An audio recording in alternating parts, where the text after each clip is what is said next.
Sound पहुंच पा रही है? ठीक है, एक बार आप सभी ना पिक्चर क्वालिटी और साउंड क्वालिटी को चेक कर लीजिए। मैं क्लासेस को स्टार्ट करता हूँ। एक बार आप अपना पिक्चर क्वालिटी साउंड क्वालिटी को चेक कर लीजिए, लाइट वगैरह चेक कर लीजिए। मैं क्लासेस को स्टार्ट करता हूँ। सब कुछ सही है तो मैं क्लासेस को स्टार्ट करूं?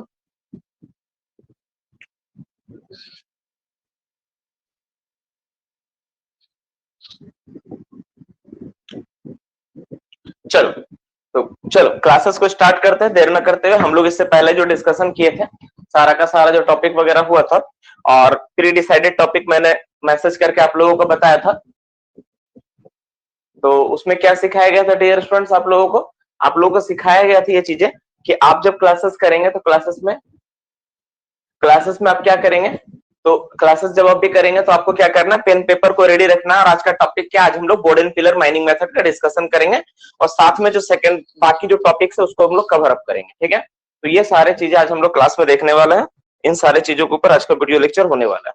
ठीक है, तो हम लोग अपना टॉपिक और क्लासेस सेशंस को स्टार्ट करते हैं। एक मिनट यार, इसको थोड़ा सा डाउन करना होगा।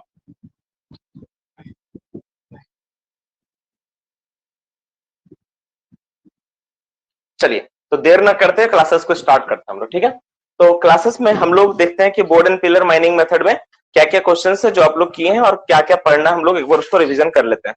तो board and pillar mining method करने के लिए मिनिमम कोल सीम थिकनेस कितना होना चाहिए? Board and pillar mining method discussion पहले कर लेते हैं 5-7 minute. Board and pillar mining method करने के लिए सबसे कोल सीम का थिकनेस मिनिमम कितना होना चाहिए? कोल सीम का थिकनेस कम से कम कितना होना चाहिए? तो आंसर क्या होगा इसका? कम से कम मिनिमम 1.5 मीटर का कोल सीम का थिकनेस होना चाहिए, तभी हम लोग board and pillar mining method कर पाएंगे। स्टूडेंट्स, नेक्स्ट क्वेश्चन है, board and pillar mining method करने के लिए हार्ड कवर, सरफेस से हार्ड कवर कितना होना चाहिए? कम से कम हार्ड कवर कितना होना चाहिए तो हम लोग board and pillar mining method कर पाएंगे? Very good. कितना होगा इसका जवाब? क्या हो जाएगा इसका जवाब? हो जाएगा आपका 1.5 मीटर, कम से कम 1.5 मीटर का हार्ड कवर होना चाहिए, तो हम लोग board and pillar mining method करेंगे। Board and pillar mining method को किया जाता है। नेक्स्ट क्वेश्चन पे आते हैं। जो डेवलपमेंट होता है, development board and pillar mining method में डेवलपमेंट का परमिशन कौन देता है? Board and pillar mining method में डेवलपमेंट का परमिशन कौन देता है? डेवलपमेंट करने के लिए जो परमिशन हम लोग को देता है, कौन ग्रांट करता है डेवलपमेंट करने के लिए परमिशन? आप लोग हर ना कोई ना इसको नोट करेगा हर दिन क्लास में कि कितना आप सही कर पा रहे हो, है ना। ये आपको बताएगा डियर स्टूडेंट्स एनालिसिस करने के बाद कि आप कितना तैयारी सही से कर पा रहे हो। ठीक है, ये हर एक चीज को अपने आप को जब तक एनालिसिस नहीं करोगे ना तो रिजल्ट बेहतर नहीं होगा। ठीक है, ये चीज को बहुत ज्यादा इंपॉर्टेंट है। तो परमिशन कौन देता है? सीआई, चीफ इंस्पेक्टर साहब देते हैं बाबू। रीजनल इंस्पेक्टर देने वाला जवाब गलत है।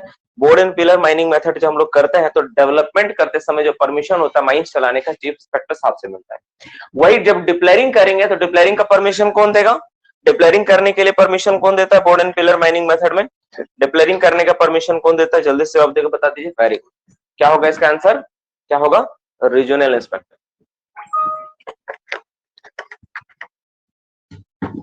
ठीक है, नेक्स्ट क्वेश्चन पे बात करते हैं। नेक्स्ट क्वेश्चन पे हम लोग बात करते हैं board and pillar mining method जो होता है कितने, अगर पहला कितने स्टेज में पूरा होता है? Board and pillar mining method कितने स्टेज में पूरा होता है? Board and pillar mining method total कितने स्टेज में पूरा होता है? 2 स्टेज में पूरा होता है।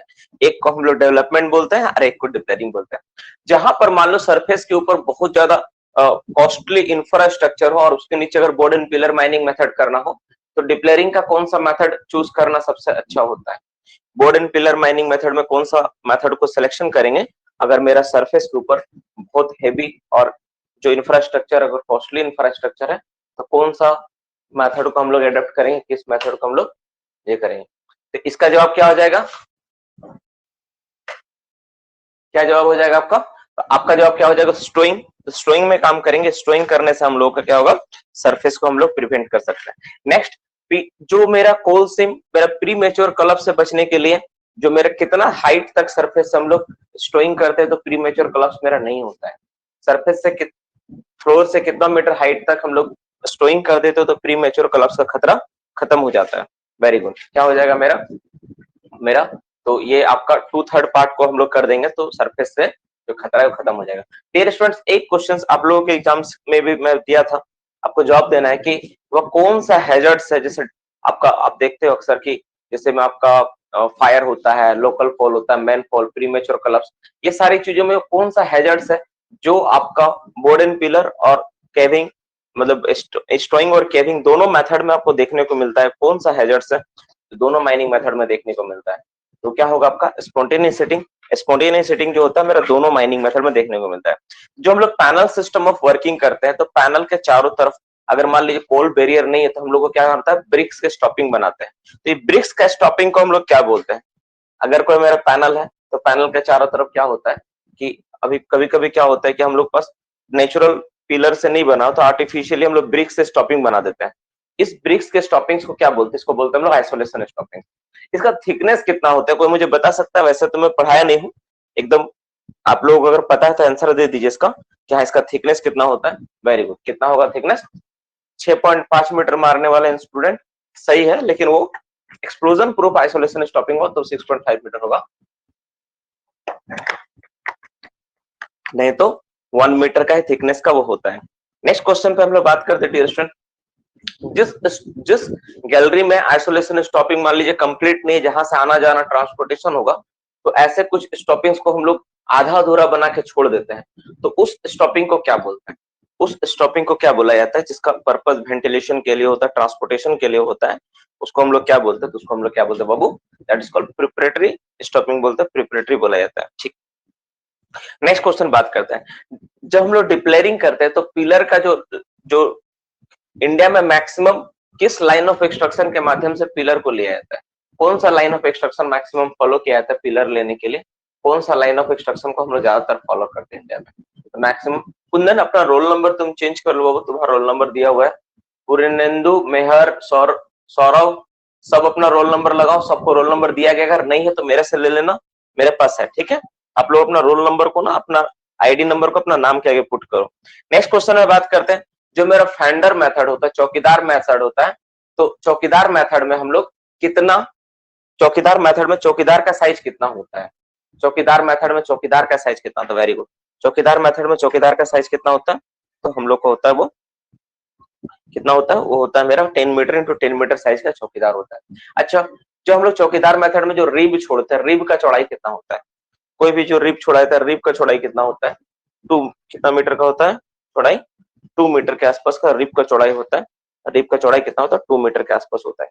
नेक्स्ट क्वेश्चन पे बात करते हैं स्टूडेंट्स, माइंस में ऐसा कोई जगह जहां से मेरा मिनरल एक्सट्रैक्शन हो रहा है, तो डेफिनेशन में उस जगह को क्या बोला गया है, यहाँ पे हम लोग मिनरल का प्रोस्पेक्टिंग या एक्सट्रैक्शन करते हैं, उसको हम लोग क्या बोलते हैं, दैट इज कॉल्ड वर्किंग। क्या बोलते हैं बाबू उसको हम लोग, फेस बोल रहे, एकदम सही है आपका जवाब, लेकिन face is a part of working, working का पार्ट है फेस, फेस वर्किंग का एक पार्ट है ना, उसको क्या बोलते हैं, वर्किंग प्लेस बोलते हैं। और माइंस में ऐसा कोई जगह जहां पर कोई आदमी जा सकता है लेकिन अभी काम नहीं हो रहा है, ठीक है, कोई आदमी वहां जा सकता है लेकिन अभी काम नहीं हो रहा है, फ्यूचर में काम होगा, उस जगह को क्या बोलेंगे।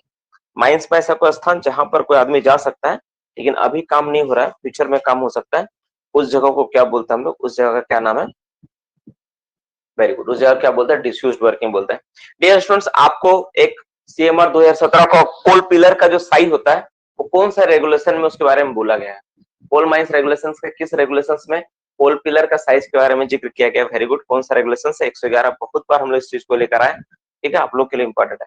सवाल आज का मेरा ये है, अगर कोई कोल सीम का थिकनेस, सॉरी माफ कीजिए, तो कोल सीम का डेप्थ जो है मेरा 60 से 90 मीटर है, कितना बाबू, 60 टू 90 मीटर है, 60 से 90 मीटर का डेप्थ, ठीक है। और जो मेरा गैलरी का साइज, वो 3 मीटर गैलरी का साइज है, 3 मीटर, ठीक है। तो इस केस में इसका पिलर का साइज क्या होगा, ठीक है, 60 से 90 मीटर है और इसका डेप्थ कितना है, मेरा डेप्थ आपका है 60 टू 90 मीटर, गैलरी का साइज कितना 3 मीटर है, तो मेरा डेप्थ कितना हो जाएगा आपको बताने इसका जवाब। तो आपको पता होना चाहिए जो स्टार्टिंग में 12 होता है वो लेस देन 60 का है ना, और ये वाला 60 से 90 यहाँ कितना होगा, 13.5 मीटर होगा, इसके 1.5 ऐड करना होता है, करेक्ट आंसर इज 13.5, 13 मारने वाला, ठीक है, ईसीएल क्वेश्चन था, थैंक यू। तो ईसीएल में सवाल था, और आप, अच्छा एक बात बताए, एक सवाल मैं आप लोगों से रिप्लाई चाहता हूँ, ये जो चार्ट मैंने बताया आपको बनाने के लिए, क्या आपने सीखा, यस और नो, बस इतना ही जवाब दो। ये मैंने इतना अच्छा तरीका से बनाने सीखा, क्या आपने सीखा, ब्रेन में स्ट्रेस वगैरह नहीं है, एकदम आसानी से बनाने सीखे कि नहीं सीखे, ठीक है। जो मजा है ना उसमें, जो बच्चा नहीं सीखा है, आप लोग क्लास लेट से ज्वाइन किए होगे, मुझे पूरा यकीन है, ठीक है। ये जब मैं पढ़ाया था चैप्टर के स्टार्टिंग में, पहला दूसरा तीसरा वीडियो में ही मिल जाएगा आपको, तो जहां पर मैंने इसको सिखाया इस चार्ट को बनाना, डियर स्टूडेंट्स, हर एक एग्जामिनेशन में ना, 2 एग्जामिनेशन में ना इस चार्ट से एक सवाल आना कॉमन है। इसलिए मैंने इसको पहले आप लोगों को सिखा दिया हूं कि कैसे करना है। जहां पर एग्जामिनेशन में श्योर शॉर्ट मार्क्स है ना, उसको आपको कर लेना पड़ेगा और बिना मतलब का आप उसको कर लेना, ठीक है। रटने का जरूरत नहीं है विशाल, एकदम सिंपल है, सिंपल तरीका से मैं समझा दिया हूं। 12, 15, 18, 19.5 कितना अच्छा तरीका से हम लोग उसको याद किए, एकदम मस्त तरीका था उसमें, है ना। अब बाबू एक बात आप लोग याद कर लेना, एक बात मैं आपको समझा देता हूँ डियर स्टूडेंट्स, एक बात ध्यान देना।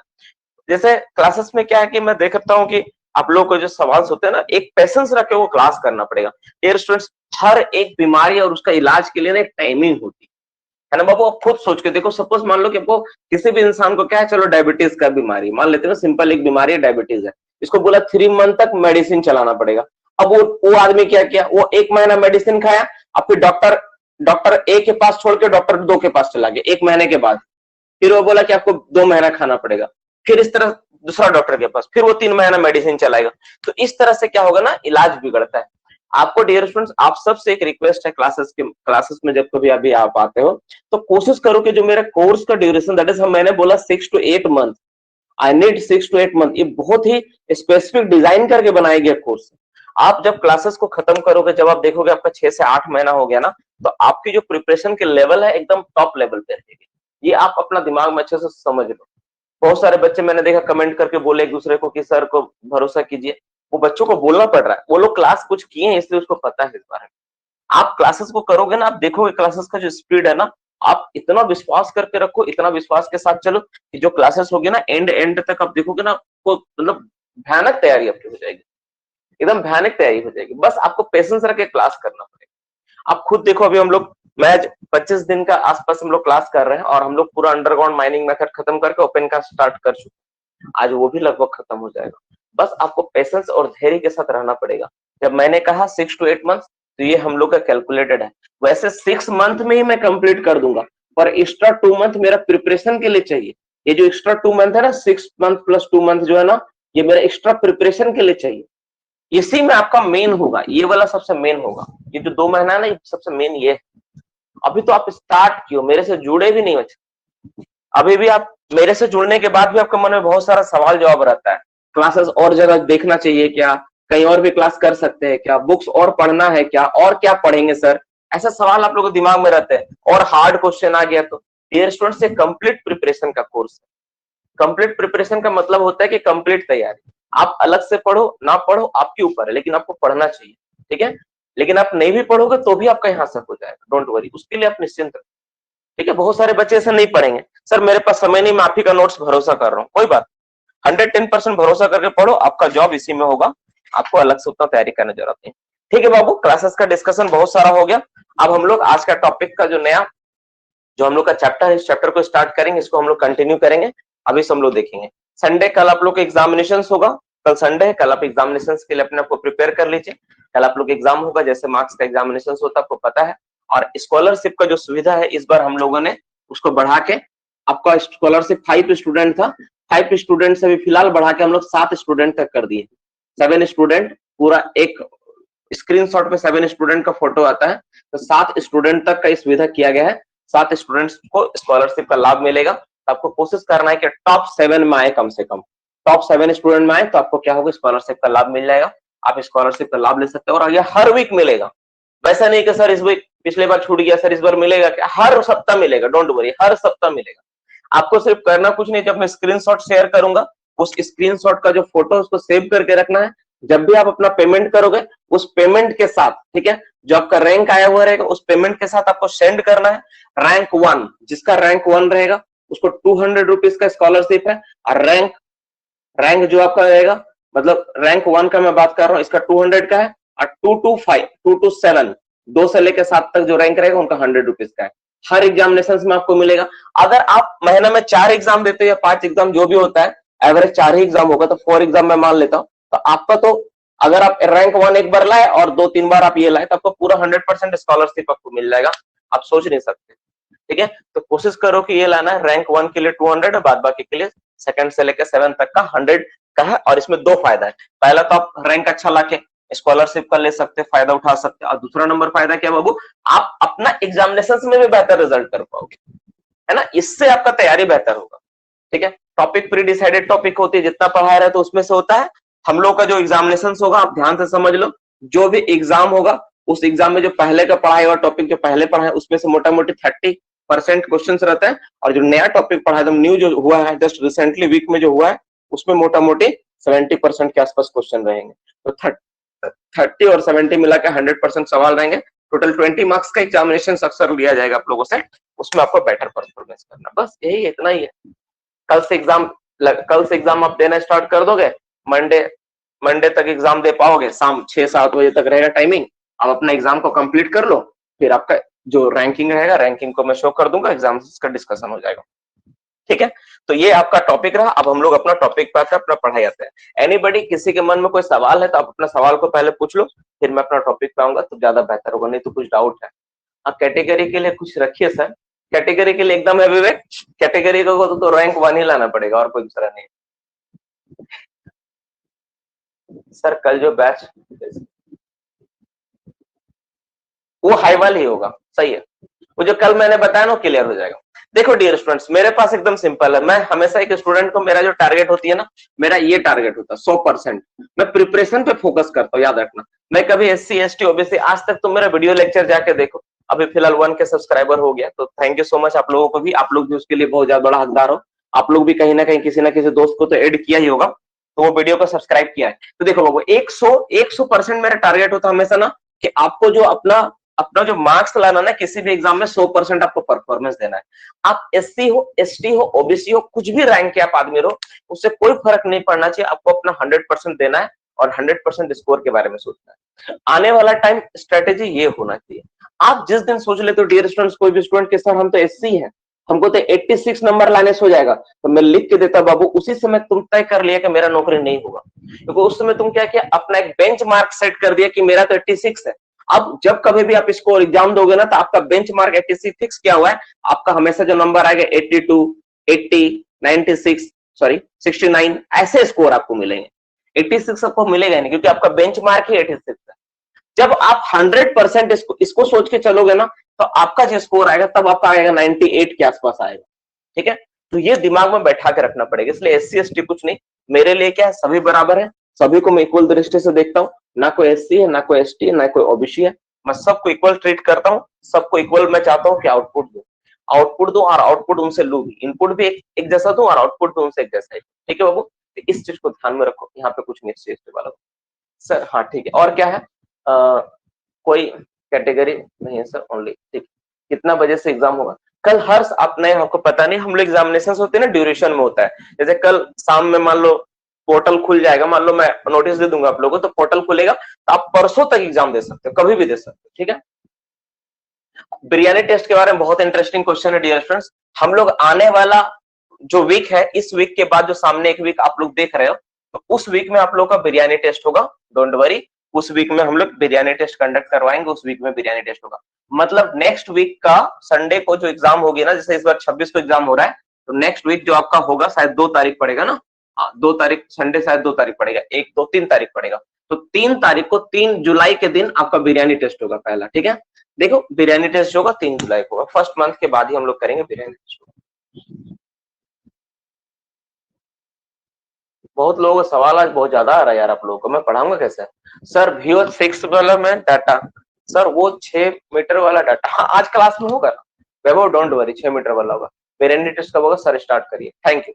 चलो अब मैं स्टार्ट करता डियर स्टूडेंट्स, बहुत सारा टॉपिक डिस्कशन हो गया, मोटा मोटी 8:30 हो गया जो हम लोग का टाइमिंग है, इससे ज्यादा मैं टाइम नहीं दे सकता। चलो बिरयानी टेस्ट में हम लोग डिस्कशन बता देंगे, बिरयानी टेस्ट में कितना सवाल होगा, आप लोग सिर्फ अपना प्रिपरेशन करो, सारा कुछ का डेटा मिलेगा, कोई सवाल का मैं जवाब नहीं दूंगा। ठीक है, अब क्लासेस खत्म होने के बाद आपके सारे सवालों को जवाब दिया जाएगा।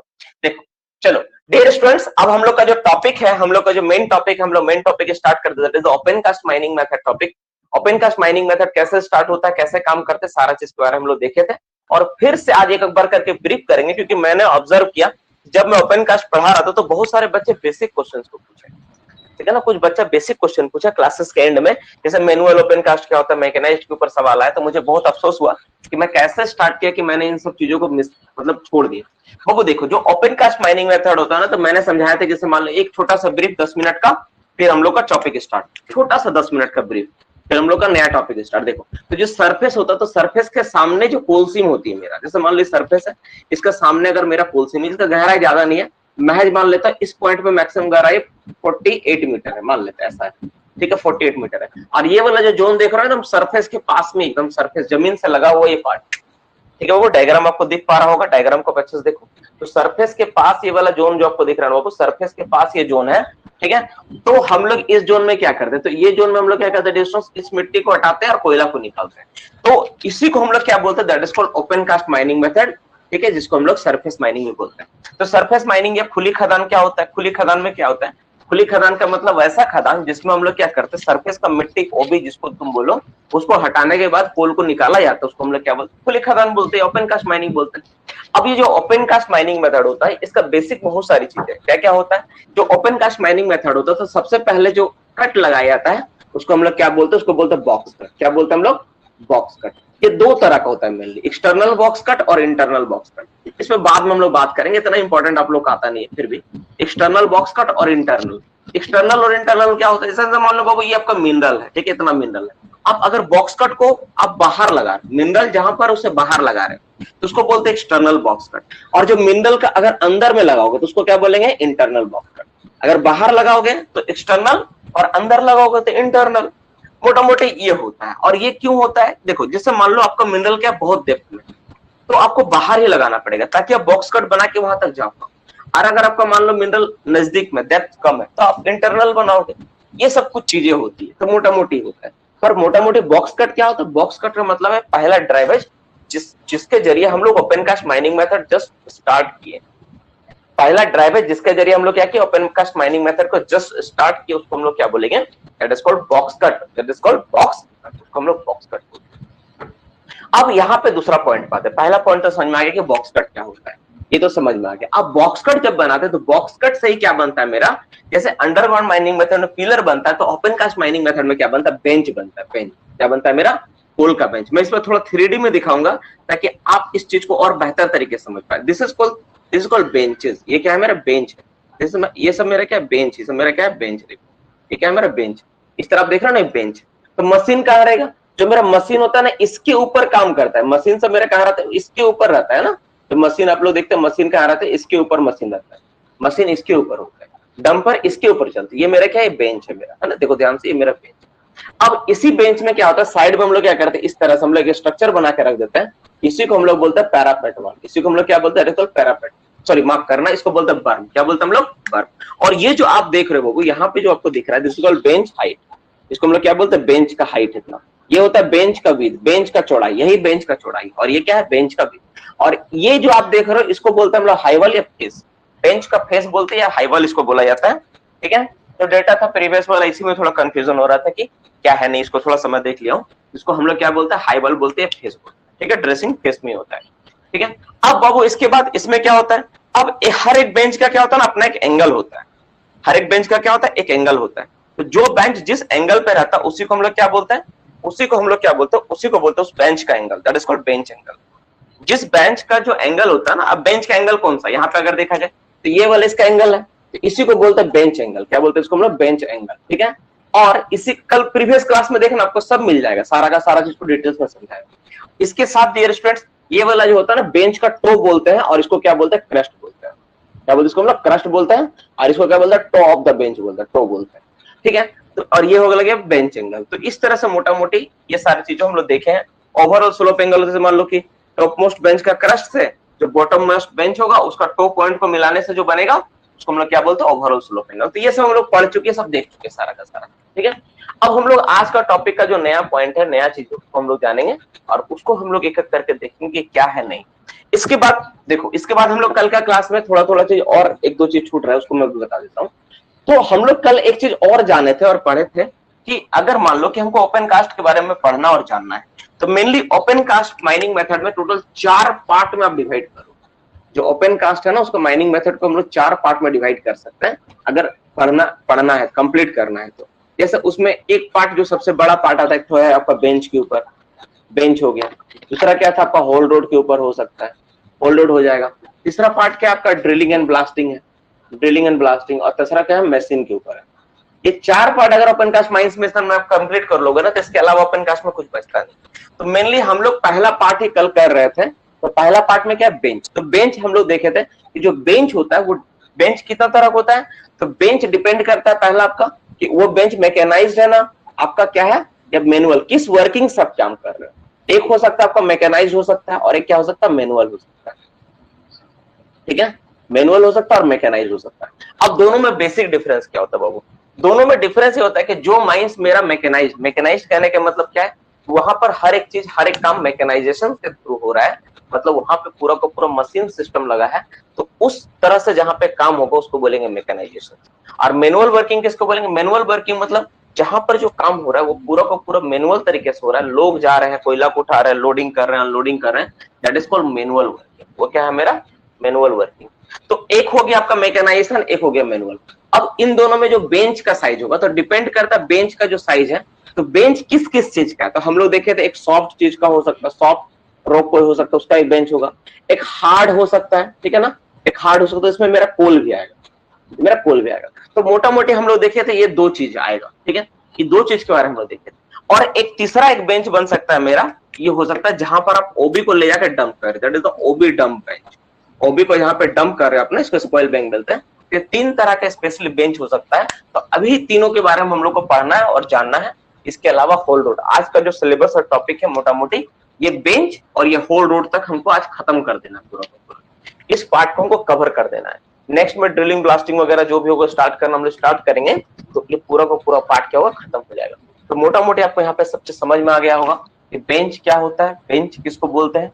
एक बेंच में मैक्सिमम जो डायमेंशंस होता है कल क्लास में अच्छा से मैंने बताया था कि आप कोई भी बेंच आप बनाओगे ना, कोई भी बेंच हम लोग बनाते हैं तो मेनली यहाँ पे तीन चीज होते हैं। एक इसका होता है हाइट, एक होता है इस बेंच का चौड़ाई और तीसरा होता है इसका स्लोप एंगल। एक इसका हाइट, इसका विड्थ और इसका एंगल, कितना एंगल पे वो बेंच है, बस यही तीन चीज होता है। तो हम लोग भी जब देखते हैं तो सॉफ्ट या हार्ड देखते हैं ना तो यही तीन चीज को कंसिडर करते हैं। क्योंकि कल के क्लास में मैंने इसको चार्ट के माध्यम से बहुत अच्छे से आपको समझा दिया था, जिसको आप आसानी से कंपैरेटिवली याद भी कर पाओगे, है कि नहीं। तो हम लोग क्या करेंगे डियर स्टूडेंट्स, आज हम लोग क्या करेंगे उसी चीज को थोड़ा सा आगे बढ़ा के हम लोग नेक्स्ट टॉपिक की ओर जाएंगे और 2-4 मिनट देखेंगे कि आप लोग पुराना वाला कितना पढ़े, आप लोग इस चार्ट को सीखे कि नहीं। तो सबसे पहला जो बेंच मेरा आएगा वो मैनुअल के ऊपर आएगा कि मैनुअल ओपन कास्ट वर्किंग। कौन सा बेंच के बारे में बात करें हम लोग, तो मैनुअल ओपन कास्ट के बारे में बात करेंगे। मैनुअल ओपन कास्ट वर्किंग के बारे में बात करेंगे। तो मैनुअल ओपन कास्ट वर्किंग में अगर बात करें तो बेंच कैसा कैसा हो सकता है तो मैंने बताया। तो बेंच मेरा दो तरह से हो सकता है। एक हो सकता है क्या, एक हो सकता है आपका सॉफ्ट हो सकता है, ठीक है, और एक क्या हो सकता है आपका हार्ड हो सकता है। ठीक है, तो सॉफ्ट के केस में बाबू जो सॉफ्ट जहां पर होगा, ठीक है, तो वहां पर उसका हाइट कितना होगा, ठीक है, हाइट, विड्थ, ठीक है, और स्लोप एंगल। आप फटाफट रिप्लाई देके बता सकते हो चाहो तो, ठीक है, जल्दी से रिप्लाई करके बताओ कि सॉफ्ट पे हाइट कितना होगा। हाइट, पहला हाइट के बारे में बताओ। हाइट मैंने कितना बताया आप लोगों को, हाइट कितना बताया, क्या बताया मैंने हाइट के बारे में, जल्दी से बताओ। हाइट क्या बोला, नॉट मोर देन 1.5 मीटर। देखो ये जो साइन है ना, ये नॉट मोर देन का साइन है, ठीक है। कितना हाइट होगा, तो नॉट मोर देन 1.5 मीटर इसका हाइट होता है। कितना होता है, not more than height 1.5 metre. और इसका जो चौड़ाई होगा कितना होगा, तो चौड़ाई होगा कितना होगा, तो क्या होगा, नॉट लेस देन, किससे कम नहीं होगा, वो हाइट, ठीक है, किससे कम नहीं होगा, वो हाइट से कम नहीं होगा। नॉट लेस देन क्या होगा, हाइट, हाइट से कम नहीं रहेगा। और स्लोप एंगल कितना रहता है, इसका स्लोप एंगल कितना होगा, इस बेंच का स्लोप एंगल कितना होगा, तो 45 डिग्री होगा। कल का क्लास में मैंने इसे पढ़ा दिया, आपको याद हो जाना चाहिए सारे के सारे चीजें। हार्ड एंड कॉम्पैक्ट हुआ, हार्ड हार्ड वाला में कितना होगा, हार्ड जहां पे रॉक होता है मेरा उस जगह पे कितना होगा, हार्ड रॉक के केस में कितना हो जाएगा, तो कितना जल्दी से बताओ, जल्दी से कितना हो जाएगा हार्ड वाला में, वेरी गुड, कितना हो जाएगा, 3 मीटर हो जाएगा, नॉट मोर देन कितना होगा, 3 मीटर, वेरी गुड, 3 मीटर हो जाएगा। और यही वाला इसका अगर चौड़ाई का बात करें विद, तो विद कितना हो जाएगा, जल्दी से विद का रिप्लाई दे दो।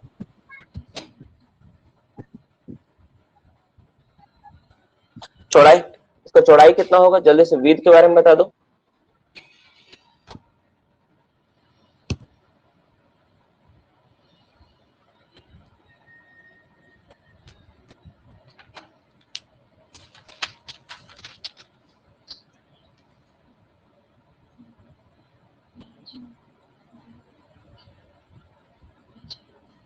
लिखे विद कितना होगा। डियर स्टूडेंट्स यहाँ पर एक काम करना, ये हार्ड लिखो ना, यहाँ पे हार्ड में हम लोग किसका बात कर रहे हैं पता है, कोल बेंच का बात करें, स्पेशली कोल के लिए बोला गया, ठीक है।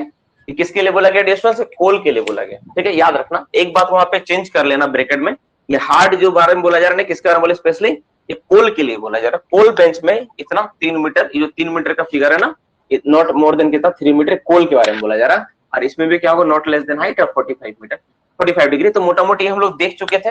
इसी तरह मैकेनाइजेशन में हम लोग देखे थे। अब एक सवाल हम लोग मैकेनाइजेशन में देखे थे, तो मैकेनाइजेशन के बारे में हम लोग जो देखे थे सारा चीज हम लोग पढ़े थे। तो मोटा मोटी हम लोग क्या देखे थे मैकेनाइजेशन केस में, मैकेनाइजेशन में मेरा क्या होता है ना, मैकेनाइजेशन में क्या होता है, 2 मिनट और लगेगा। उसमें हम लोग देखे थे क्या, जो मेरा बेंच होगा, ठीक है, बेंच क्या क्या चीज का होगा, एक हो सकता है सॉफ्ट हो सकता है, ठीक है, और इसमें भी क्या होगा, हार्ड एंड कॉम्पैक्ट होगा, ठीक है। तो सॉफ्ट मटेरियल के केस में, ठीक है, जो सॉफ्ट होता है मेरा स्पेशली, अगर सॉफ्ट है तो मेरा हाइट कितना होगा, सॉफ्ट के केस में हाइट कितना हो जाएगा जल्दी से, हाइट कितना होगा जल्दी से सॉफ्ट के केस में, तो इसमें क्या होगा, नॉट एक्सीड कितना हो जाएगा, not more than 3 metre. Width कितना होगा, विद डब्ल्यू, विद कितना होगा, विद कितना होगा, विद 3 टाइम्स ऑफ हाइट से कम नहीं होना चाहिए, not less then, that is not less then 3 Guna h होगा, ठीक है। और स्लोप एंगल कितना होगा, स्लोप एंगल ये तो डिपेंड करता है, मिलता है किसके ऊपर, साइंटिफिक स्टडी करवाएंगे ना, एसएस साइंटिफिक स्टडी करवाएंगे, उससे पता चलेगा। अब अगर हार्ड होता है तो किस पर डिपेंड करता है, that is the digging, digging और एक्सकैवेटिंग हाइट के ऊपर डिपेंड करेगा, ठीक है, एक्सकैवेटिंग हाइट के ऊपर डिपेंड करेगा।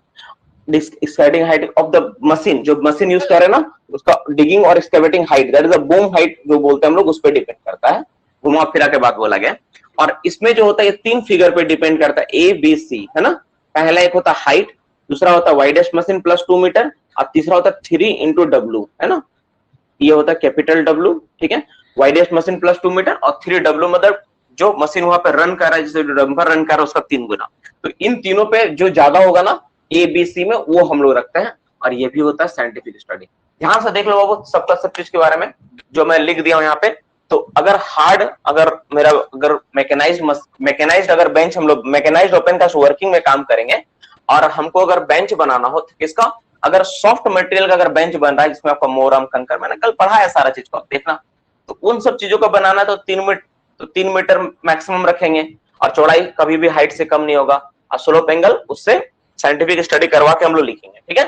हार्ड अगर हुआ मेरा तो क्या होगा, डिगिंग और एक्सकैवेटिंग हाइट पे निर्भर करेगा, चौड़ाई जो होगा उसका हाइट से कम नहीं हो सकता है, या फिर वाइडेस्ट मशीन प्लस 2 मीटर, या फिर डंपर का 3 गुना, तीनों को निकालेंगे, जो ज्यादा होगा उससे कम नहीं होगा। और स्लोप एंगल साइंटिफिक स्टडी पे डिपेंड करता है, which one is more, that is scientific study पे डिपेंड करता है। तो मोटा मोटी ये सारा चीज हम लोग प्रीवियस क्लास में देख चुके थे, तो अभी जरूरत क्यों पड़ा। डियर स्टूडेंट्स, मेरा एक आदत, अच्छा बुरा जो भी आप बोलो, मेरा एक आदत है कि जब कुछ मैं पढ़ाता हूँ तो पुराना वाला जो चीज है ना थोड़ा सा रिविजन करवा देता हूँ, क्योंकि बहुत बार ऐसा होता है ना क्लास में, जो बच्चे आते हैं उसको जस्ट प्रीवियस डे का ही उनका दिमाग में नहीं रहता कि क्या क्या पढ़ाई हुआ था, है ना। तो इसलिए रिवीजन करवा देना जरूरी। इससे क्या होती है कि आपका जो याददाश्त है थोड़ा सा स्ट्रांग बनता है, आपका दिमाग में स्ट्रेस बनता है, जो न्यूरॉन्स है ना उसका कार्य क्षमता बढ़ जाती है। अब हम लोग बात करते हैं अपना टॉपिक पे आते हैं, ठीक है, टॉपिक पे आते हैं, तो हम टॉपिक पे आके अपना मेन टॉपिक पे क्लास करना स्टार्ट करते हैं, ठीक है, आते हैं।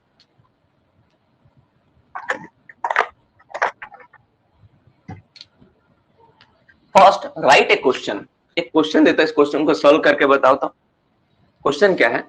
इन ओपन कास्ट माइंस, लिखो एक क्वेश्चन लिखो, in a open cast mines, open cast mines में क्या है ना, in open cast mines the height of the bench, एक मैथ दे रहा हूं इसे से बनाओ, the height of bench, clear करने के लिए जो सवाल है ना बाबू, उस सवाल को और बेहतर तरीके से क्लियर करने के लिए, इसीलिए इस न्यूमेरिकल को यहां दे रहे जा रहा है, ठीक है। ओपन कास्ट बेंच इज लिखो 9 metre, comma, comma, the width of the widest machine, the width of widest machine is 7.2 meter, comma, and width of dumper is 3.1 meter. Calculate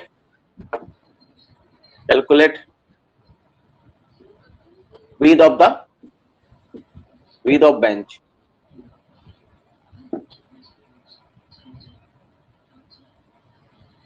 यहाँ पे एक वर्ड छूटा हुआ आप लिख सकते हो MECHNISED, mechanised. In a mechanized open cast mines, the height of the bench is 9 meter, comma, the width of the widest machine is 7.2 meter and the width of the dumper is 3.1 meter.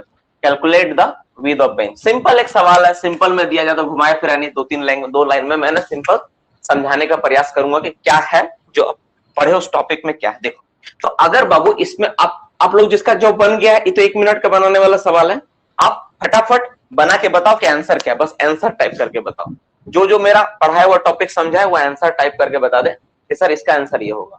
ठीक है, आप answer type कर दो, बाद बाकी मैं देख, आप लोग आंसर टाइप करके भेज दो, बाद बाकी मैं देख लूंगा क्या है। जिससे बन गया आप आंसर टाइप करके बताओ। तो एक नंबर कंडीशन क्या बोलता है? कंडीशन नंबर बोलता है कि जो विड्थ ऑफ बेंच जो होता है ना, हम लोग क्या निकालना है, हम लोग को विड्थ ऑफ बेंच निकालना। देखो ध्यान से, हम लोग क्या निकालना, width of bench, width of bench ये निकालना। ठीक है, इस चीज को आइडेंटिफाई, इस चीज को कैलकुलेट करने के लिए पहला कंडीशन क्या होता है, जो बेंच का जो चौड़ाई होगा वो हाइट से कम नहीं होगा। ठीक है, वो किससे कम नहीं, हाइट से कम नहीं होता। हाइट, तो हाइट कितना है, तो 9 मीटर है, यानी इसका क्या होगा, इसमें 9 मीटर से कम नहीं होना चाहिए, पहला फिगर। दूसरा नंबर बोलता है कि W प्लस 2 मीटर से कम नहीं होगा, तो W मतलब वाइडेस्ट मशीन प्लस 2 मीटर, तो वाइडेस्ट मशीन कितना है, 7.2 मीटर है, तो 7.2। सवाल समझ में आया कि नहीं? सवाल पहले समझ लो यार, नहीं तो फिर बहुत सारा बच्चा नहीं बना पाएगा। पहले सवाल को समझा देता। बोल रहा है कि एक ओपन कास्ट माइंस में ना, कि जो बेंच का जो हाइट है, height of the bench 9 metre का है। ठीक है, और जो वाइडेस्ट मशीन जो वहां चल रहा है कितना है, 7.2 मीटर का है, और जो डंपर चल रहा है उसका चौड़ाई है 3.1, तो आपको उसका बेंच का चौड़ाई बताना कितना होगा। सिंपल सवाल यही है और कुछ नहीं है, सिंपल सवाल यही है कि मशीन में जो बेंच का हाइट है 9 मीटर का है, वाइडेस्ट मशीन 7.2 मीटर का है, और डंपर का चौड़ाई 3.1 है, तो तीनों के हिसाब से बताओ कि बेंच का चौड़ाई कितना होगा। तो हम लोग जानते हैं इसका 3 कंडीशन है। पहला कंडीशन क्या है कि हाइट से कम नहीं होना चाहिए, तो हाइट कितना था, 9 मीटर, तो 9 मीटर से कम नहीं होगा, 1 नंबर कंडीशन पता चला। तो 1 नंबर कंडीशन में 9 मीटर। दूसरा क्या है, W प्लस 2 मीटर, तो W कितना था, 7.2, W मतलब जो वाइडेस्ट मशीन है उसका चौड़ाई प्लस 2 मीटर, प्लस 2 मीटर जोड़ दो, यानी कितना गया आंसर, 9.2 मीटर आ गया। 80 नंबर कंडीशन क्या बोलता है, वो बोलता है 3 इंटू W। W का मतलब डंपर का चौड़ाई, देखो ये जो W है कैपिटल W है ना, ये स्मॉल W है, तो 3 गुना W, W मतलब डंपर का चौड़ाई, तो डंपर का चौड़ाई कितना था, 3.1 है। देखो डंपर का चौड़ाई क्या, विड्थ ऑफ डंपर 3.1, तो 3.1 पुट कर दो, तो कितना आएगा आपका, 9.3 आएगा। अब जो नीचे लिखा रहता कंक्लूजन में क्या, विच वन इज मोर, क्या है, which one is more, which one is more, तो अब तीनों में जो ज्यादा है उतना ही बेंच का चौड़ाई होगा। तो तीनों में बताओ ज्यादा कौन है। अब तो इसमें तो बताने का जरूरत नहीं है ना, इसमें ज्यादा कौन है, तो सबसे अधिक कौन वाला आपको दिख रहा है, 9.2, कौन बोल रहा है, 9.3, तो सबसे अधिक कौन है मेरा, 9.3 है, तो आपका आंसर क्या निकलेगा, 9.3।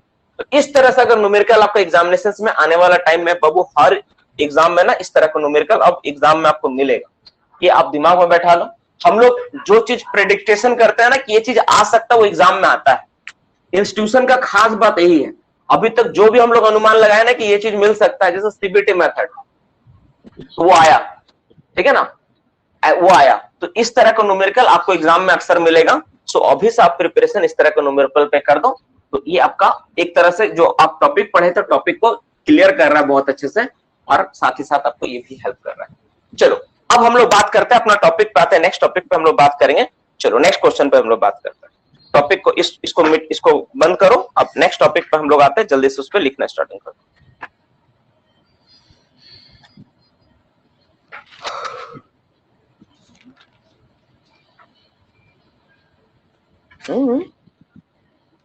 एक 125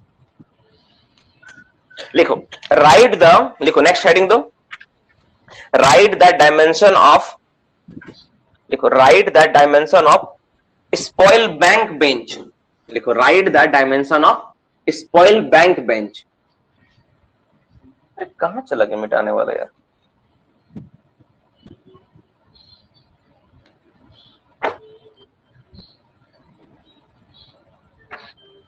write the dimension of spoil bank bench।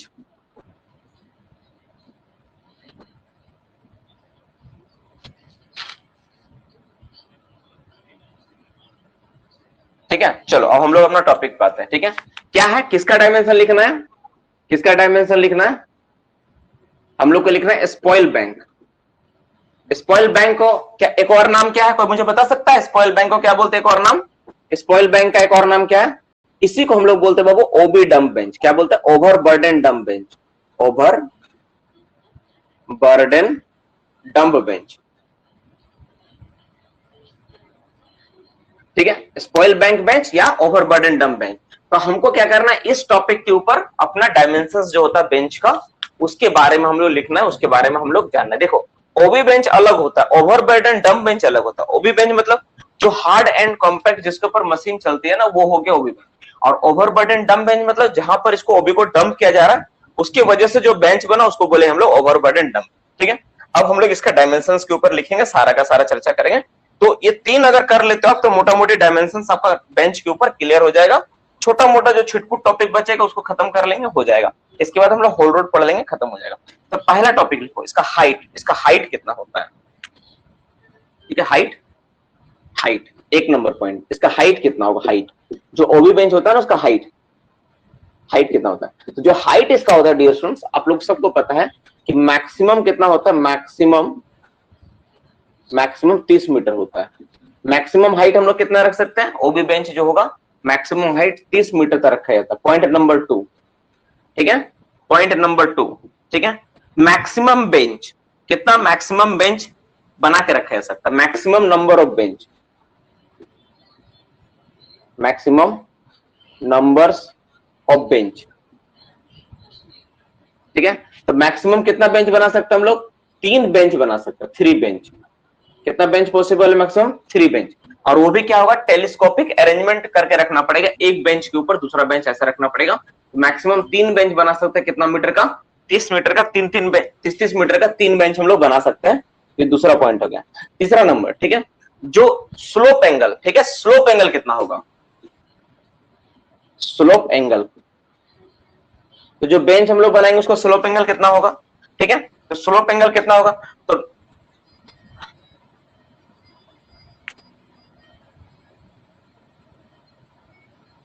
देखिए, नॉट एक्सीड लिखो, इसमें लिखो not exceed, not exceed the natural angle of repose, the natural angle of repose, the natural angle of repose. मैं समझा देता हूं वो क्या है, थोड़ा सा आपको दिक्कत होगा। रिपोज, ठीक है, बट इन एनी केस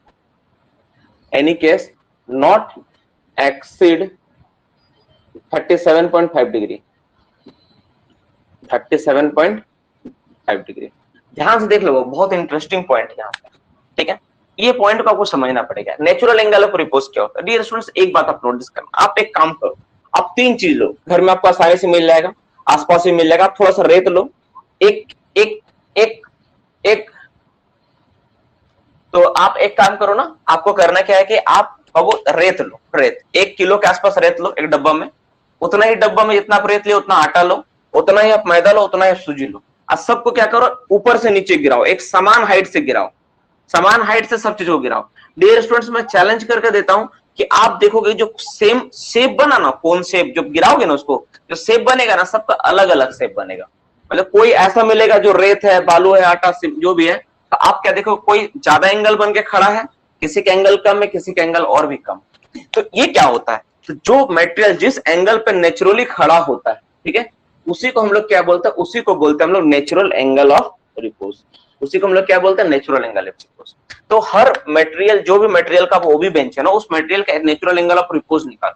जितना नेचुरल एंगल ऑफ रिपोज मिलेगा तो उतना ही आपको बनाना है, ठीक है, उतना ही आपको रखना है, ठीक है। लेकिन ये किसी भी हाल में 37.5 से ज्यादा नहीं जाएगा। मतलब क्या बोलना चाह रहा, जैसे मान लो आप कैलकुलेट किए नेचुरल एंगल ऑफ रिपोज, तो एक मटेरियल का निकला 40 डिग्री, कितना नहीं, 40 डिग्री आ गया, तो क्या आप 40 रखोगे? नहीं, तब आपको 37.5 डिग्री रखना पड़ेगा। लेकिन अगर किसी का है मात्र मान लो 25 डिग्री आया, तब वो कितना रखना? तब आपको 25 ही रखना है।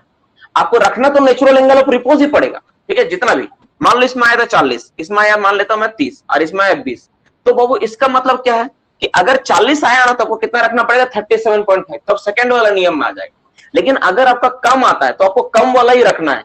मतलब किसी भी हाल में आपको इससे ज्यादा नहीं होना चाहिए, मैक्सिमम इतना होगा, या फिर जो आया वही लिखो।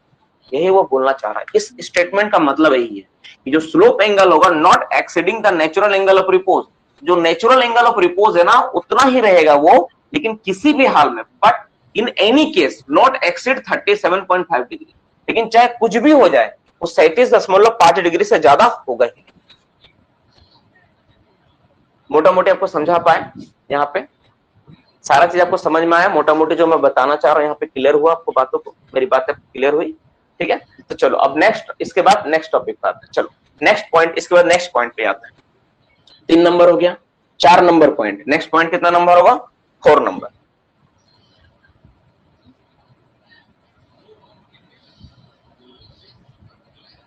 अब इसका वर्टिकल और हॉरिजॉन्टल डिस्टेंस से पूछा जाता है, उस पे हम लोग बात करते हैं कि वर्टिकल और हॉरिजॉन्टल डिस्टेंस क्या होता है, ठीक है। इसको मैं मिटा दूं, इसको तो मिटाना ही पड़ेगा, नहीं तो मैं लिखूंगा कहां। चलो मिटा देता हूं, मिटा के नेक्स्ट लिख देता है। 4 नंबर पॉइंट, पॉइंट नंबर कितना होगा? 4 में।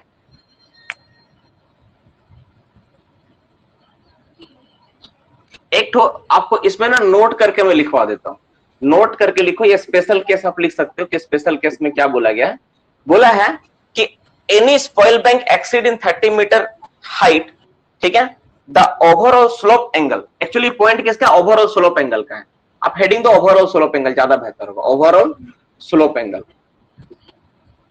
Overall slope angle, overall slope angle कितना? देखो वो बेंच का एंगल था, बेंच का एंगल कितना था? तो बेंच का एंगल 37.5 डिग्री से, जिसको स्लोप एंगल बोल रहे हो, ज्यादा नहीं होगा, लेकिन ओवरऑल स्लोप एंगल कितना होगा इस पे हम लोग बात करते हैं, ठीक है। एक्चुअल पॉइंट ये, मेरे से बोलने मिस्टेक को, एक्चुअल पॉइंट ये। तो ओवरऑल स्लोप एंगल क्या होगा, ठीक है। तो इसमें तो ओवरऑल स्लोप एंगल कब होगा? जब मेरा एक से ज्यादा बेंच बनेगा, और एक बेंच का हाइट मैक्सिमम कितना है मेरा? 30 मीटर है। तो अगर बेंच का हाइट 30 मीटर से ज्यादा होता है, मतलब एक बेंच से जब ज्यादा बेंच बनाएंगे, सिंपल बात सुनो बाबू, देखो एक बेंच का हाइट कितना होता है? 30 मीटर होता है। एक बेंच अगर मेरा स्पॉइल बैंक का बनेगा तो कितना हाइट होगा? 30 मीटर होगा। और ओवरऑल स्लोप एंगल देखेंगे कब? जो मेरा 2 बेंच है तब ना ओवरऑल स्लोप एंगल पे जाएंगे। एक बेंच का ओवरऑल स्लोप एंगल क्या होगा? जो उसका एंगल होगा वही होगा। एक बेंच में ओवरऑल स्लोप एंगल बोले कुछ होगा ही नहीं, कम से कम 2 बेंच चाहिए। तो ओवरऑल स्लोप एंगल कब हम लोग देखेंगे? जब मेरा बेंच का हाइट 30 मीटर या एक से अधिक बेंच हो, तब जाकर ओवरऑल स्लोप एंगल को कंसीडर हम लोग करेंगे, ठीक है। तो ये जो आप कंसीडर करोगे ना, तो इसमें क्या बोला गया है? तो इसमें जो बोला गया, जो वर्टिकल और हॉरिजॉन्टल जो डिस्टेंस, जो हाइट होगा, ठीक है, वो कितना रहेगा? लिखो लिखो, in any spoil bank, spoil bank लिखो, in any spoil bank, bank of height exceed 30 metre. देखो एक्सीड 30 मीटर क्यों लिखा? क्योंकि साफ साफ है बाबू कि कभी भी आप ओवरऑल स्लोप एंगल देखोगे तो कम से कम 2 बेंच चाहिए, और एक बेंच 30 मीटर का है तो उससे ज्यादा ही रहना रहेगा इसका मतलब, इसलिए एक्सीड 30 मीटर, ठीक है, एक्सीड 30 मीटर, ठीक है। The overall slope angle shall not exceed the, ये बहुत इंपॉर्टेंट है, द ओवरऑल स्लोप एंगल, ध्यान से देखो, एंगल नॉट एक्सीड, क्या not exceed? 1 vertical to 1.5 horizontal, 1 vertical to 1.5 horizontal. मैं समझा दे रहा हूं, ठीक है, 1 वर्टिकल टू 1.5 हॉरिजॉन्टल। बाबू देखो इसका मतलब क्या है, बोलना क्या चाह रहा? देखो जब कभी तुम ओवरऑल स्लोप एंगल निकालोगे, तो मैं बार बार एक ही बात बोल रहा हूं, आप एक बात दिमाग में बैठाओ हमेशा, कि जब कभी ओवरऑल स्लोप एंगल देखना तो कम से कम 2 बेंच चाहिए, ठीक है। और स्पॉइल बैंक में मैक्सिमम बेंच का हाइट कितना होता है आपको पता है? अभी 30 मीटर मैंने बताया, एक बेंच का हाइट कितना होगा? मैक्सिमम 30 मीटर आप रख सकते हो। तो जब कभी आप देखोगे तो 30 मीटर ज्यादा होगा, तब आप कितना बेंच? मैक्सिमम 3 बेंच आप रख पाओगे। तो मान लो पहला बेंच हुआ, ठीक है, ये पहला बेंच हुआ, ये आपका दूसरा बेंच हुआ, और आपका ये तीसरा बेंच है, मान लेता हूं मैं तीसरा बेंच है, ठीक है, देखो ध्यान से, ये तीसरा बेंच है, ऐसा मैं मान लिया। अब बाबू जब ओवरऑल स्लोप एंगल का बात हो रहा ना, देखो जब ओवरऑल स्लोप एंगल का हम लोग बात करेंगे ना यहाँ पे, तो क्या बोलना चाह रहा है? बोलना चाह रहा है कि ये जो एंगल, आपका ओवरऑल स्लोप एंगल क्या होता है? तो इस पॉइंट के क्रस्ट पॉइंट से टॉप मोस्ट बेंच का बॉटम का टॉप पॉइंट को मिलाने वाला रेखा को ओवरऑल स्लोप एंगल बोलेंगे। ये आपका हो गया, ठीक है। ये आपको अब ऐसे करके मिलाओ, तो ऐसे मिलाओगे तो ट्रायंगल बनेगा ना, एक ट्रायंगल बन जाएगा। तो ये वाला आपका हो गया वर्टिकल, और ये वाला आपका हॉरिजॉन्टल। तो वर्टिकल का वैल्यू आना चाहिए 1, और हॉरिजॉन्टल का वैल्यू वाले कितना चाहिए? 1.5, ये आपका रेशियो में रहना चाहिए। वर्टिकल कितना होना चाहिए 1 और हॉरिजॉन्टल कितना होना चाहिए 1.5। ये अगर इस रेशियो में है तो आपका ठीक है, नहीं तो गड़बड़ है। इसका मतलब क्या बोलना चाह रहे बाबू, देखो इसका मतलब मैं मोटा मोटे लैंग्वेज में समझाता हूं एक बार और। इसका मतलब हो गया डियर स्टूडेंट्स, मान लो कि तीनों बेंच मिला के मान लेते हैं कि आप 90 मीटर का बना दिया, 90 मीटर, तो ये वाला जो दूरी कितना होगा, इसका 1.5 गुना होना चाहिए, 1.5 टाइम्स। अगर ये 1 था तो 1.5, तो 90 है तो कितना, तो इसका 1.5 गुना होगा। तो 90 को तुम 1.5 से गुना करो तो कितना आएगा 135 मीटर, यानी ये वाला कितना दूरी 135 मीटर आना चाहिए, तब जाकर आपका ठीक है। अगर ऐसा नहीं है, यानी वर्टिकल और हॉरिजॉन्टल का रेशियो जो काटोगे ना 90 और 135 को काटोगे ना, तो आपको कितना आएगा, आपका आएगा 1:1.5। अगर ऐसा आ रहा तो ही आपका सही है। अगर ये चीज मिल रहा वर्टिकल हॉरिजॉन्टल में तो आपका ठीक है, नहीं तो आपका गड़बड़। ये बात बोलना चाह रहा हूं। ओवरऑल स्लोप एंगल में क्या बोलना चाह रहा कि जो वर्टिकल और हॉरिजॉन्टल जो रेशियो मेरा होगा वो कितना होना चाहिए, वो 1:1.5 होना चाहिए। वर्टिकल होगा 1 और ये वाला होगा 1.5। तो आपका ओवरऑल स्लोप एंगल इस तरह से आपको बना के रखना है, डिजाइन करके रखना है। और डियर स्टूडेंट्स एक बात मैं बता देता हूं, अभी कुछ एग्जामिनेशन में हो सकता है ये पॉइंट इंपॉर्टेंट ना हो, लेकिन ये वाला पॉइंट सच में हर दृष्टि से इंपॉर्टेंट, क्योंकि ईसीएल में एक बहुत बड़ा डिजास्टर इस पॉइंट पे घट चुका है। ठीक है, डम फेलियर की वजह से एक्सीडेंट हुआ था। तो ये सारे डम से रिलेटेड जो सवाल है ना आपके लिए बहुत इंपॉर्टेंट है, इसको आप मिस नहीं कर सकते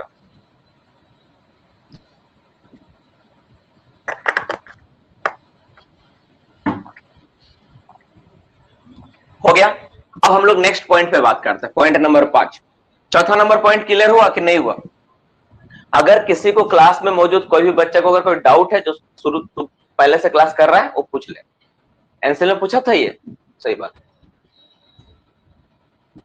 सर रिपीट फिर से, बहुत कोई बोल रहा है, ठीक है फिर से मैं रिपीट करते हो, देख लो ध्यान सुनो। देखो पॉइंट क्या है, पॉइंट पे बात करते हैं। बोला है कि ओवरऑल स्लोप एंगल, क्या बोल रहा है कि in any slope bank of height exceed 30 metre. देखो जब कभी ओवरऑल स्लोप एंगल होगा ना डियर स्टूडेंट्स, तो उसके लिए कम से कम 2 बेंच होना चाहिए। अगर 2 बेंच है ही नहीं तो स्लोप एंगल ओवरऑल कहां से आएगा? तो सिर्फ स्लोप एंगल होगा। जैसे मान लो बाबू कि एक ही बेंच है, मेरा एक ही बेंच है, तो स्लोप एंगल ही बनेगा, जिसको स्लोप एंगल। 2 बेंच रहेगा तब ना ओवरऑल स्लोप एंगल देखेंगे दोनों को बोल के कि हाँ ये ओवरऑल स्लोप एंगल है। और ओबी का जो एक बेंच होता है 30 मीटर का हाइट का होता है, तो इसीलिए यहाँ पे देखो लिखा 30 मीटर से ज्यादा, मतलब एक बेंच से ज्यादा, 2 बेंच है या 3 बेंच है तब, यानी in any square bank of height exceed 30 metre, अगर वो 30 मीटर से ज्यादा होता है तब क्या होगा, the overall slope angle not exceed 1 vertical to 1.5। तो यानी जो वर्टिकल दूरी मतलब होता है, जैसे आप कोई चीज को सामने से खड़ा होकर देखते हो, जो सामने से आपको दूरी देखता है ना ये वर्टिकल, और जो सीधा देख रहा है इससे आपका क्या है, ये हॉरिजॉन्टल है।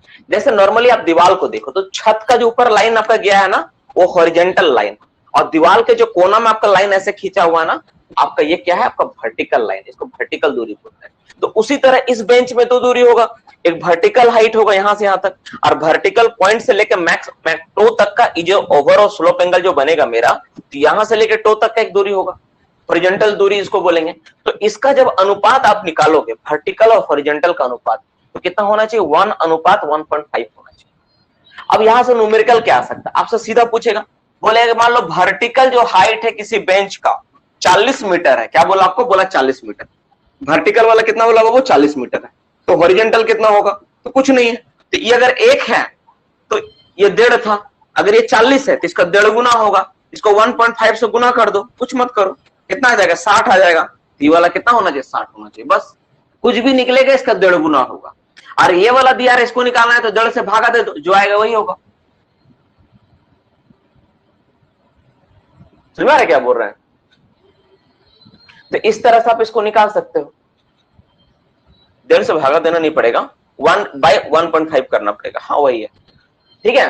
तो ये वाला जो चीज आप देखें डियर स्टूडेंट्स, तो यहाँ पे आपको समझ में आ गया होगा कि यहाँ पे हम लोग कर क्या रहे, कैसे हम लोग निकाल रहे हैं, ठीक है। अब इसके बाद हम लोग नेक्स्ट टॉपिक पर, ये क्लियर हुआ कि नहीं? अब हम लोग नेक्स्ट टॉपिक पे जाते हैं, ठीक है। अब लिखो 4 नंबर पॉइंट हो गया, 5 नंबर पॉइंट लिखो। अब और भी टॉपिक्स पढ़ाना है, ठीक है ना, इसलिए 5वां नंबर टॉपिक पे जाना पड़ेगा। चलो 5 नंबर पॉइंट पे आते हैं। 5 नंबर पॉइंट क्या बोल रहा है, the distance between toe of bottom most spoil bank to the railway public roadway, ठीक है, इसका दूरी कितना होगा। लिखो एक पॉइंट है, the distance between distance between किसके किसके बीच, टो ऑफ, ध्यान से, toe of spoil bank bench, इसका जो मैं पढ़ा रहे हैं हम लोग इसके बारे में, toe of spoil bank bench to किसका, रेलवे, अगर कोई रेलवे है तो, कॉमा रोडवे, अगर कोई रोड है तो, कॉमा ऐसा कोई चीज जो रेलवे है, रोडवे है, पब्लिक रोड है, ठीक है ना, माइन ओपनिंग, बिल्डिंग,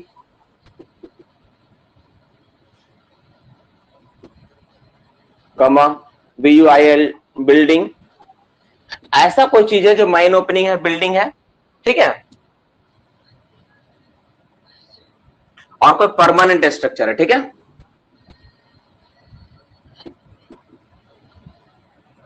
अगर ऐसा कोई चीज है तो उसके बीच का दूरी कितना होगा, किसका किसके बीच, the distance between top of spoil bank bench to railway, roadway, public building, कुछ भी ऐसा स्ट्रक्चर है, परमानेंट स्ट्रक्चर, उसके बीच का दूरी क्या होगा। तो इसका जो दूरी होता है डियर स्टूडेंट्स, आप सब पढ़े जानते भी 100 मीटर होता है, लेकिन इस चीज को मैं थोड़ा और ब्रीफ करता है, ऐसा क्यों रखना होता है 100 मीटर। जैसे मान लो बाबू, जैसे मान लो ये ओबी है आपका, ठीक है, ओबी बेंच है, अब यहाँ पर ओबी बेंच आके डंप हो रहा है, ठीक है, और आप क्या कर रहे हो, ओबी आप यहाँ पे लाके डंप कर रहे हो, यहाँ पे लाके गाड़ी में क्या कर रहे हो, यहाँ पे आप ओबी को लाके डियर स्टूडेंट्स ऐसे करके आप क्या कर रहे हो, यहाँ पे ना आप डंपिंग करने का काम कर रहे हो, देखो इस तरह से अपना डाला से डंपिंग कर रहे हो, ठीक है, आप यहां से ओपन कास्ट में डंपिंग कर रहे हैं। तो जब इसका मटेरियल यहां से लुढ़क के जाएगा नीचे, है ना, इसका मटेरियल जब नीचे जाएगा तो क्या दिक्कत होगा, अगर मान लो इसके बगल में कोई रास्ता है तो हो सकता है मटेरियल लुढ़कता हुआ कोई रोड में चला गया, कोई गाड़ी जा रहा है उससे टकरा जाएगा, ऐसा हो सकता है, घटना घट सकता है।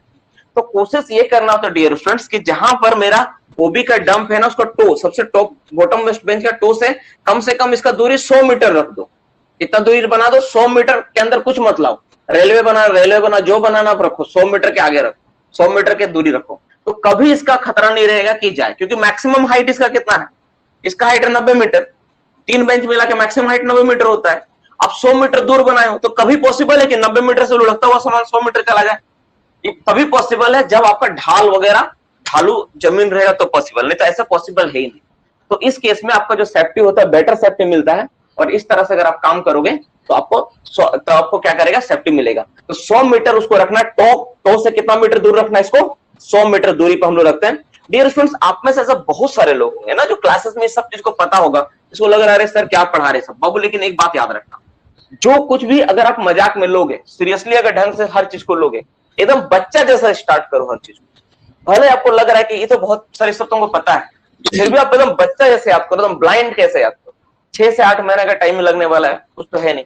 बहुत सारा बात ऐसा भी आपको पता चलेगा इसके बारे में आपको अनुभव नहीं था, आइडिया नहीं, तो आप ना एकदम। और एक बात, आप WCL का पेपर दिया, आपको पता है कि आपसे बड़ा गलती नहीं हुआ, आपसे बच्चा वाला गलती हुआ है, इसलिए आप फिर से बच्चा ऐसा याद एकदम स्टार्ट करो, एकदम वो कुछ नहीं आता, एकदम ब्लाइंड फॉलोवर जैसे स्टार्ट करो, एकदम बच्चा बन के स्टार्ट करो, सर हमको एकदम कुछ नहीं पता, एकदम सब चीज हमको जानना है, एकदम सब चीज लिखना है लाइन बाय लाइन। अगर यहां से अगर अपने आप को स्मार्ट सोच ले कि सर हमको तो पता है, हम काहे लिखेंगे, ये सब तुमको आता ही है, काहे लिखेंगे, तो आप फिर से वही गलती कर रहे जो अभी तक आप करते आए, कोई आपको नहीं सुधार पाएगा, ठीक है। तो फर्स्ट चेंज योरसेल्फ।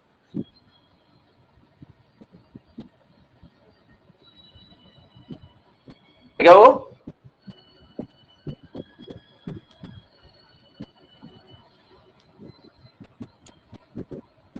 वही तो मैं बोल रहा हूं कि आपको पता है डियर स्टूडेंट्स कि जो पता होता है वही आप लोगों का नहीं बनता है, लेकिन आप नोटिस, इसलिए ना बच्चा ऐसा पढ़ाई करो, एकदम बच्चा ऐसा पढ़ाई करो, ठीक है, आप इस तरह से कर लोगे। नेक्स्ट क्वेश्चन पे हम लोग बात करते हैं। नेक्स्ट क्वेश्चन किस चीज के ऊपर है, नेक्स्ट पॉइंट है, नेक्स्ट क्वेश्चन में बात करते हैं। राइट द, देखो इसी से रिलेटेड था यार, कहां चला गया पॉइंट, ये नहीं है, और एक पॉइंट ना इसी से रिलेटेड, इसलिए मुझे देखना पड़ेगा।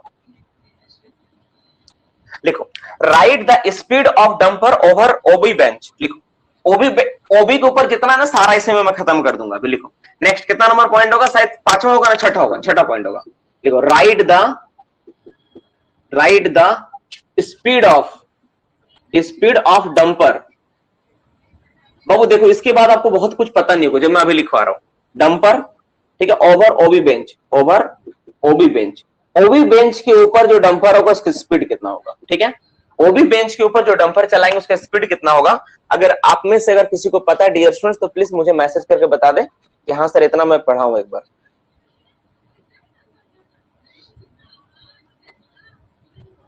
क्या होगा इसका? Very good. क्या होगा इसका जवाब? जल्दी दो। लगे होल्ड रोड यहाँ पे है। आ गया यार साइज ऑफ इन्वेस्टमेंट। 2 मिनट।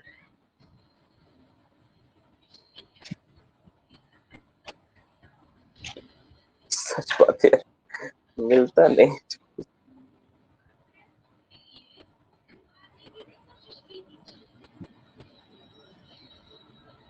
क्या होगा इसका जवाब? पता है? बहुत अच्छा, बहुत को जवाब दिया यार। 15 मीटर का 25 मीटर 30 किलोमीटर। Very good. सबका जवाब आ गया आंसर। मुझे पता चल गया आप लोग कितना पता। लिखो आंसर लिखो। इसमें होगा 15 किलोमीटर पर आवर। ठीक है, मैक्सिमम यही स्पीड रहेगा। किसके ऊपर? ओबी बेंच के ऊपर। 20 25 30 जितना भी मारे हो, ये आंसर लिख लो। वो 15 किलोमीटर पर आवर। तो जो ओवरबर्डन बेंच होता है ना, जहां पर ओबी को डंप करते हैं, तो उसका जो बेंच होता है उसमें डंपर का स्पीड कितना रिस्ट्रिक्टेड है?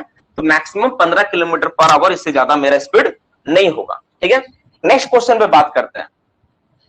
Up to what height of material that is the OB shall be dumped over the OB bench, ठीक है, where dumping is stopped। लिखो, ये सवाल बहुत इंटरेस्टिंग। लिखो, अप टू व्हाट हाइट, कितना हाइट तक? अप टू व्हाट हाइट, कितना हाइट तक?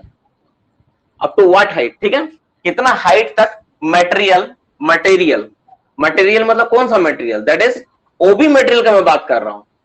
दैट इज कौन सा material? OB material. OB material shall be dumped। OB material shall be dumped। shall be क्या करें? डंप। ओवर कहां? Over OB bench. ठीक है, ओवर OB बेंच। वे बेंच, ठीक है, कहां पर? OB bench where dumping is stop.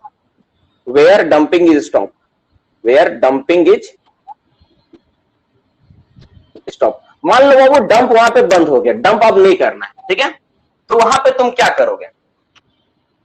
Dump वहां पे बंद हो गया तो डंप आप बंद कर दोगे, तो ऐसा तो नहीं ना कि उसको आप प्लेन करके छोड़ दोगे, यहाँ पे डंप बंद हो गया छोड़ दोगे तो नहीं चलेगा। यहाँ पे ना कुछ हाइट तक वो बना देना पड़ेगा ताकि कोई चीज इधर से लुढ़क ना जाए।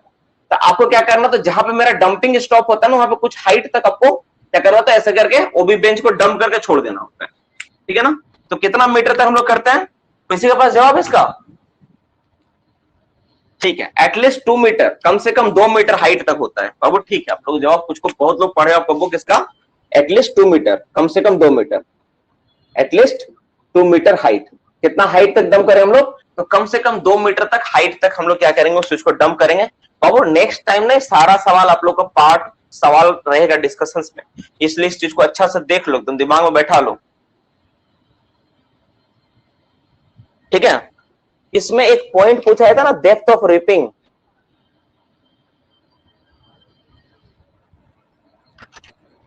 डेप्थ ऑफ रिपिंग किसी को पता है? What is the depth of ripping? Anybody? Depth of ripping, please reply. Depth of ripping.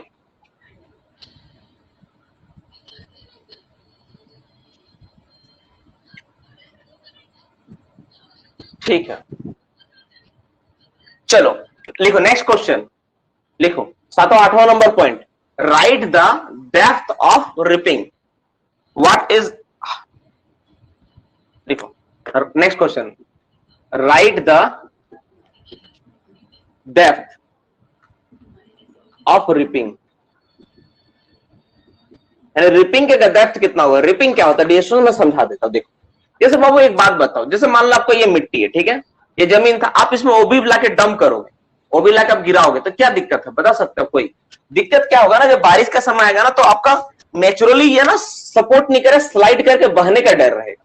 बारिश में क्या होगा ना, स्लाइड करके बह सकता है ये मटेरियल, है ना? तो आपको बाबू आपको करना यह है डियर स्टूडेंट्स, इस तरह का कंडीशन से बचाने के लिए अपना माइंड्स को, कि आप इस जमीन को ना थोड़ा सा गड्ढा बना दो। थोड़ा सा क्या करो? थोड़ा सा गड्ढा ऐसा बना दो। इसके बाद आप ओबी को यहां डंप करो। अब बताओ कि पहला वाला कंडीशन में तुम क्या कर रहा था? डायरेक्ट ला कैसे रख रहा था, ठीक है, और दूसरा में थोड़ा तुम गड्ढा बना के किया, तो किसमें स्टेबिलिटी ज्यादा होगा बेंच का? ऑलमोस्ट जिसमें गड्ढा बनाएंगे उसमें ज्यादा होगा। तो उसी को बोलते हैं डेप्थ ऑफ रिपिंग। जो गड्ढा करते हैं हम लोग ओबी को डंप करने के लिए ना, रिपिंग क्या होता है? रिपिंग वेयर ओबी, रिपिंग क्या होता है? एक तरह का गड्ढा है जिसमें ओबी को लाकर डंप किया जाता है। रिपिंग क्या है? रिपिंग क्या होता है? Ripping is one kind of, एक तरह का गड्ढा है जिसमें ओबी को लाकर डंप करते हैं। लिख लो हिंदी में वहां पे। और इसका गहराई कितना होता है? इसका गहराई 1.5 मीटर टू कितना होगा? 2 मीटर, 2 मीटर तक इसका गहराई होता है। 1.5 मीटर से 2 मीटर तक। बहुत बुक में 1 मीटर भी लिखा हुआ है, एकदम लिखा हो सकता है 1 मीटर भी, लेकिन मैक्सिमम बुक्स में 1.5 से 2 मीटर तक गहरा हम लोग बनाते हैं। जल्द से 2 मीटर तक गहरा कर देते हैं हम लोग, और वहां पे लाके हम लोग क्या करते हैं? ओबी को लाके डंप करते हैं। ठीक है, तो उससे फायदा ये होता है डियर स्टूडेंट्स, उससे क्या होता है कि जो एक स्टेबिलिटी है ना वो बना रहता है, वो बेंच का स्टेबिलिटी बनाता है। प्लस वो जो मिट्टी आप वहां से निकालोगे ना जहां पे ओबी को डंप कर रहे हो, उस मिट्टी को आपको सुरक्षित जगह रखना है ना। उस मिट्टी को जो 1.5 to 2 मीटर जो डेप्थ आपकी ओबी को डंप करने के लिए, तो उस मिट्टी को क्या करना बाबू? उसको सुरक्षित जगह, सेफ जगह को रख देना होगा, ताकि फ्यूचर में आप उसका बेटर यूज कर पाओ, फ्यूचर में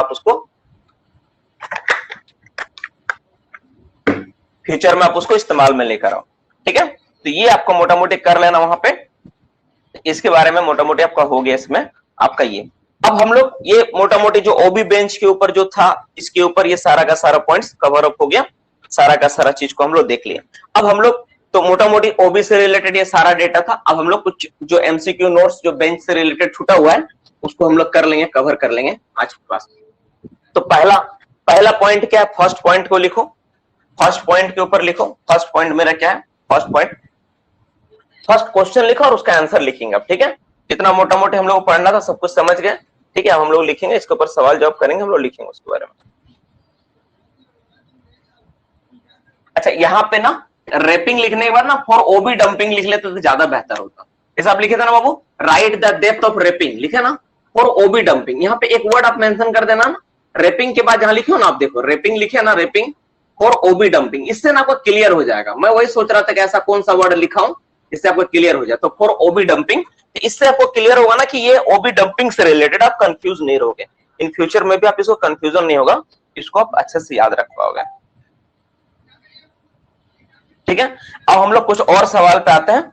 ठीक है, कुछ और सवाल पे हम लोग देखते हैं, उसको हम लोग जानते हैं। ठीक है, चलो लिखो, कुछ और क्वेश्चन आंसर पे जानते हैं। देखो, how much distance from edge of any bench shall be clear from loose, लिखो। अब क्वेश्चन आंसर, क्वेश्चन नंबर 1 लिखो, how much distance from edge of any bench, edge of any bench shall be, ध्यान से, ठीक है, edge of any bench shall be clear from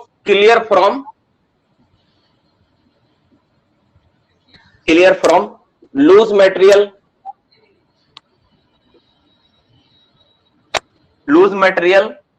ठीक है, shall be clear from loose material, ठीक है, और ट्री आदि नहीं होना चाहिए। इसका आंसर आप सबको पता है, बहुत बार इसको आप लोग सॉल्व किए होंगे। इसका मतलब क्या है, इसका आंसर क्या होगा मैं समझा देता हूं। जैसे वो मान लो बेंच है ना, तो बेंच मान लो आप यहाँ काम कर रहे हो, ठीक है, आप नीचे काम कर रहे हो, बहुत सारा बेंच बना काम कर रहे हो, ये वो भी नहीं है, ये नॉर्मल बेंच है। ठीक है, तो मान लो बाबू यहाँ पर क्या एक पेड़ खड़ा है, ठीक है, अब पेड़ के सामने आप लोग यहाँ काम कर रहे हो, इसके नीचे यहीं से स्टार्ट हुआ था कोयला खदान, पेड़ छोड़ दिए, तो क्या दिक्कत होगा कि पेड़ से अगर कोई चीज गिरता है, डाली वाली टूट के गिरता है या कुछ भी गिरेगा ना, तो जो आदमी काम कर रहा है ना उसको नुकसान पहुंचाएगा। पहला, कुछ लूज मटेरियल पर पत्थर उलट आ गया तो उससे भी क्या होगा ना, आदमी को नुकसान पहुंचाएगा। तो कम से कम इसको बोलते हैं एज ऑफ द बेंच, जो कोना हो तो उसको बोलते हैं एज। तो एज से कितना मीटर तक ये सब चीज नहीं होना चाहिए, क्लियर होना चाहिए, क्लियर एकदम, है ना, क्लियर होना चाहिए। तो कितना मीटर तक क्लियर होगा, तो एटलीस्ट 3 मीटर, कम से कम कितना, एटलीस्ट 3 मीटर तक क्लियर होना चाहिए। कम से कम 3 मीटर तक हम लोग इसको साफ सुथरा करके रखेंगे, ताकि वहां पर कोई लूज मटेरियल, कोई तरह का चीज ना हो कि अगर कोई गिरता है तो किसी आदमी का खतरा हो, किसी आदमी को चोट लग जाए।